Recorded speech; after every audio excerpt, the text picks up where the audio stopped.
जय श्री राम। मैं एस्ट्रोमोजा अपने चैनल पे आप सभी का बहुत बहुत स्वागत करती हूँ। और आज पूर्णिमा के दिन मैं आषाढ़ कृष्ण पक्ष आपका कैसा जाएगा इस पे मैं आपको रीडिंग दूंगी और हर राशि को अलग अलग क्या उपाय करने हैं उसके बारे में भी बताऊंगी। इसी के साथ एक रेमेडी दूंगी जो आप सबके लिए बहुत ही लाभकर है। अगर आपके जीवन में कोई बहुत बड़ी समस्या है जिसका आपको समाधान नहीं मिल रहा है तो उससे रिलेटेड मैं एक उपाय दूंगी। तो वीडियो को स्किप ना करें और सिर्फ अपनी ही राशिफल ना देखें बल्कि जो आपके लव वंस हैं वो राशिफल भी आप ज़रूर देखें। जैसे आपकी फैमिली में 4 लोग हैं, आप पति पत्नी और आपके 2 बेटे, तो आप सिर्फ अपना और अपनी पत्नी का ही ना देखें बल्कि दोनों बच्चों का भी जो राशि है उससे संबंधित देखें और उसका प्रभाव आपके गोचर पे निश्चित रूप से पड़ता है। तो चलिए शुरू करते हैं। सबसे पहली राशि मेष राशि से। तो मेष राशि पे वैसे तो सारी चीज़ें ठीक ही हैं, पर मंगल की दृष्टि जो है वो 5, 8, 9 पे पड़ रही है और 8 तारीख, 9 तारीख और 10 तारीख, मैं फिर रिपीट कर रही हूँ, 8 जुलाई, 9 जुलाई एंड 10 जुलाई, ये तीनों दिन स्ट्रेसफुल हो सकता है मंगल राशि वालों के लिए। और मंगल राशि वालों को एक और सावधानी रखनी पड़ेगी। अगर इनकी बीपी की दवा चल रही है या इनको रक्त से संबंधित कोई बीमारी है या कोई दिक्कत आ रही है तो उसका प्रॉपर ट्रीटमेंट लें, मिस ट्रीट ना करें खुद को और अपनों को। अपने रिश्तों का ध्यान रखें और अगर किसी से लड़ाई या विवाद करने का अवसर है तो इस चीज़ को टाल दें। आषाढ़ कृष्ण पक्ष 30 जुलाई से लेकर के 14 जुलाई तक रहेगा। तो ये प्रेडिक्शन 30 जुलाई से लेकर के 14 जुलाई की है, सॉरी 30 जून से लेकर के 14 जुलाई तक की है। तो अब हम बात करेंगे वृष राशि की। वृष राशि में ही मंगल राशि का गोचर हो रहा है और मंगल पर शनि की दृष्टि भी पड़ रही है। तो एक तरह से अंगारक योग भी बन रहा है। आपके एक्सीडेंट होने के चांसेस हैं। अपनी गति पर नियंत्रण रखें, अपने बोलने की गति पर नियंत्रण रखें। अगर आप वेजिटेबल्स कट कर रहे हैं या कोई शार्प ऑब्जेक्ट्स यूज़ कर रहे हैं तो नियंत्रण रखें और इस तरह से खुद को कंट्रोल करके चलने में ही भलाई है। और अगर आपका कहीं ट्रीटमेंट चल रहा है या आप कोई ट्रीटमेंट ले रहे हैं तो उस ट्रीटमेंट को कम्प्लीटली फॉलो करिए। सिर्फ दवाएं ही ना खाइए या उस ट्रीटमेंट को भौतिक रूप से ही ना अपनाइए बल्कि जो उसमें आपको सलाह दी गई है उसको भी मानिए। तो वृष राशि वालों के लिए उपाय है कि अगर आपको कोई सलाह दे रहा है तो उसकी सलाह को ज़रूर मानें।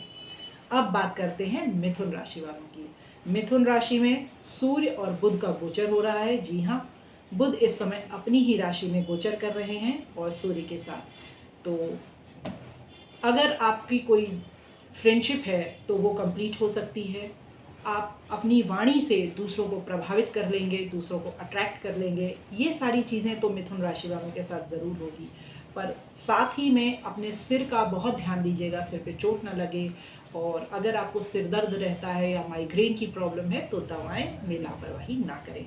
और मिथुन राशि वालों को पूरे 15 दिन तक चिड़ियों को दाना ज़रूर देना चाहिए। ये छोटे छोटे उपाय आपके जीवन में बड़े बड़े परिवर्तन ला सकते हैं।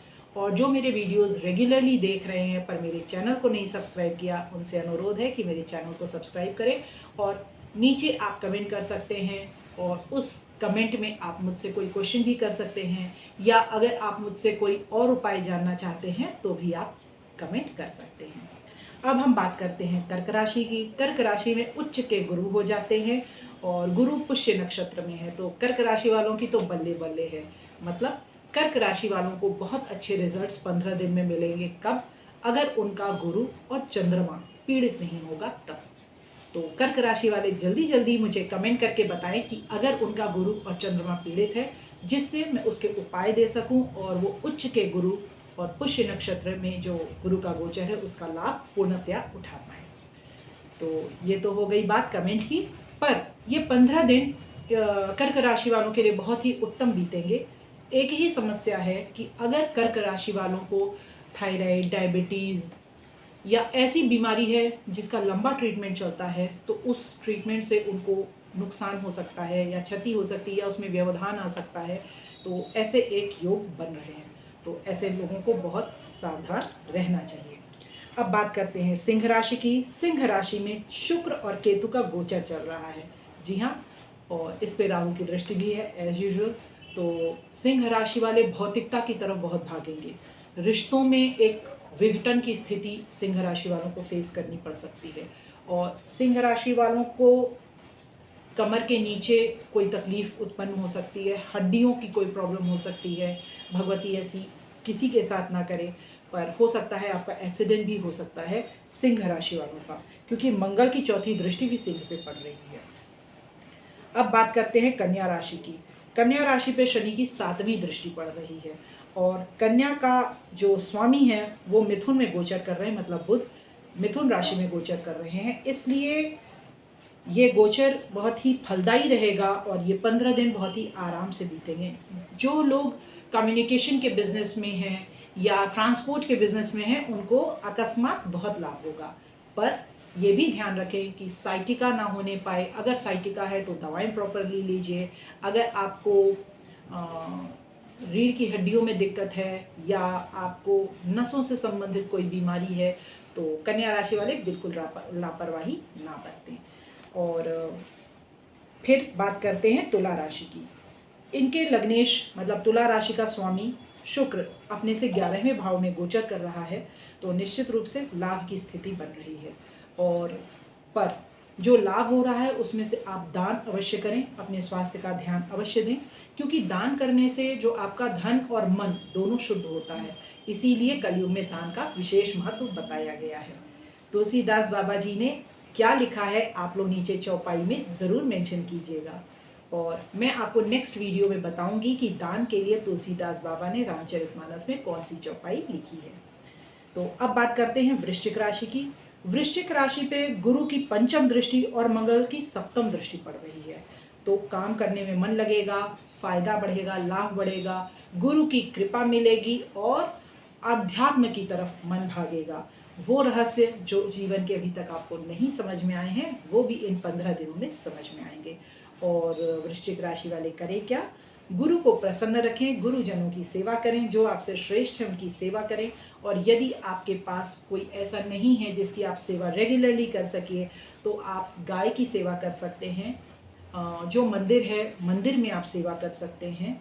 और अगर आपको सेवा भाव देखना है तो आप पंजाबियों में देख सकते हैं, सरदारों में देख सकते हैं। इतने बड़े बड़े लंगर वो लोग ऑर्गेनाइज़ करते हैं और कितने वेल ऑर्गेनाइज्ड होते हैं। तो मैं अमृतसर विज़िट पे मैंने इस चीज़ को देखा था। और अगर आप ये चाहते हैं कि जो मैं विज़िट्स करती हूँ उसकी भी वीडियो डालूँ, तो आप कमेंट ज़रूर करिएगा। अब हम बात करते हैं धनु राशि वालों की। धनु राशि पे 10वीं दृष्टि शनि की है, मंगल की दृष्टि है, सूर्य की दृष्टि है और बुध की दृष्टि है।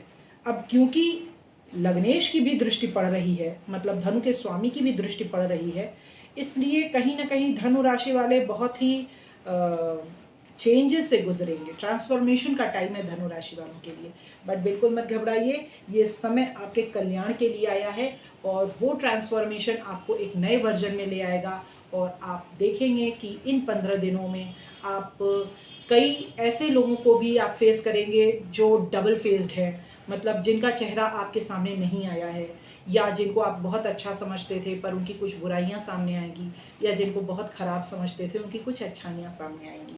तो ये समय गाइडेंस का है, इस 15 दिन को बहुत अच्छे से यूटिलाइज़ कीजिए धनु राशि वाले। और धनु राशि वालों के लिए उपाय है कि शनिवार के दिन चींटी को आटा और चीनी मिला के ज़रूर दें। मकर राशि, गुरु की 7वीं दृष्टि पड़ रही है, और गुरु की दृष्टि बहुत ही फलदायी होती है, उसको अमृत दृष्टि कहते हैं।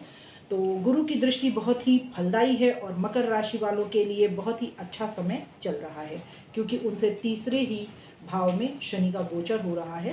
तो इसलिए मकर राशि वालों के लिए बहुत ही अच्छा समय है। फिर भी उनको चोट लग सकती है, अचानक से बहुत गर्मी लग सकती है, इस तरह की चीज़ों को वो फेस कर सकते हैं। कुंभ राशि में शुक्र की दृष्टि पड़ रही है और राहु तो मौजूद ही हैं, तो इसलिए शुक्र की जो दृष्टि पड़ रही है और राहु की मौजूदगी के कारण आपको बहुत सारे प्रपोजल्स मिलेंगे।